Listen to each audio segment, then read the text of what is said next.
I'm joined now by Councilman Reggie Brown. He showed up in support of the Congresswoman today. What made you feel compelled that you had to be here? Well, I believe as elected officials, we have a cohort together as well, just like law enforcement. You know, they band together. Military, we band together. So I felt that it was important to come out to show support to the Congresswoman. I am an elected official.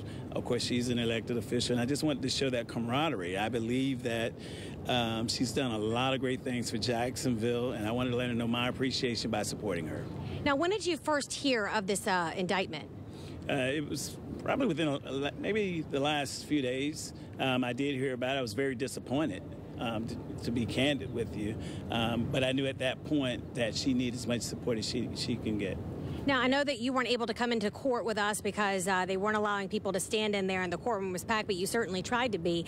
Have you learned anything about the counts alleged in the indictment, this conspiracy to commit wire fraud, using this One Door for Education charity? Yeah, I had a chance to actually read the indictment while I was sitting outside.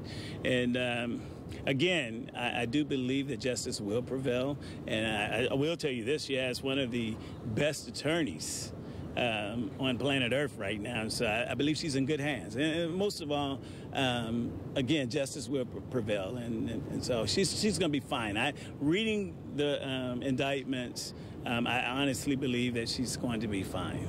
Do you believe that the Congresswoman is guilty or innocent?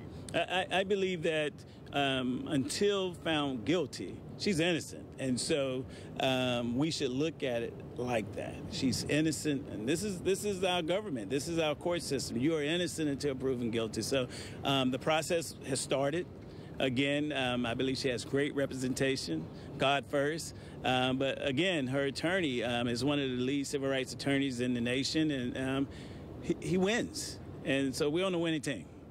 Reggie, I got to ask you, you've been on city council since 2008 here in our town, and a lot of these counts go back to this One Door for Education and the fraud being perpetrated here in Jacksonville. Did you ever hear of anything about this charity? Absolutely not. I pretty much kind of take care of the business of the city, so I didn't have a reason to actually know anything about the organization.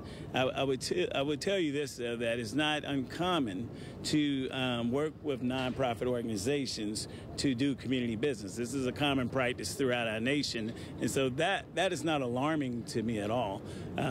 Again, I would have to wait and see how the courts rule in terms of the different things that's in question. Is this a dark day here in Jacksonville? It is. It's a dark day in our nation. Most feel that when you look across, and this is why I stand with her, because if African American elected officials, it appears to be a target throughout the United States. I want to make sure that when I'm counted, or if I'm charged, that the community stands with me. I'll tell you that I've done everything that I can do since I've been on the council to be above board, to make sure that no one can question the things that I do. But it just appears that if folks are looking to attack you, they can do that. And then you have to go through the process. And what I ask people to do is believe in the process.